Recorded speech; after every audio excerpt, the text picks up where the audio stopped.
Setakat ini masih tidak diketahui apakah perjanjian yang telah dimeterai antara Oman dan juga Iran mengenai dengan laluan di Selat Hormuz.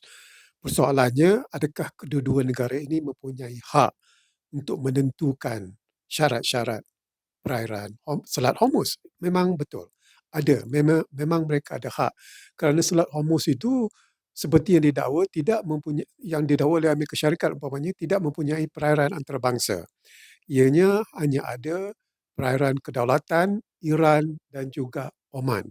Dan menurut UNCLOS iaitu perundangan antarabangsa mengenai Maritime PBB, negara yang dikatakan mempunyai hak itu, dalam kes ini, perairan kedaulatan Iran dan juga Oman mempunyai hak untuk menentukan syarat-syarat kapal yang nak lalu Selat Hormuz. Sama ada nak kenakan tol ke, nak free ke, tak ada tol, itu bergantung kepada kedua-dua negara tersebut. Seperti mana Malaysia, dalam kawasan zon eksklusif ekonomi kita, EEZ, kita mempunyai hak yang diberi oleh UNCLOS untuk menentukan perundangan domestik sendiri.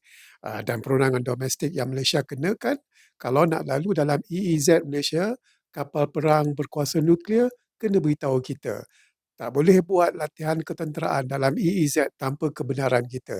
Itu adalah perundangan domestik yang dibenarkan oleh UNCLOS. Seperti mana dibenarkan kepada Iran dan juga kepada Oman untuk menentukan syarat-syarat kapal yang nak menggunakan Selat Hormuz. Kerana itu bukan perairan terbangsa. Kerana itu adalah perairan kedaulatan Iran dan juga Oman.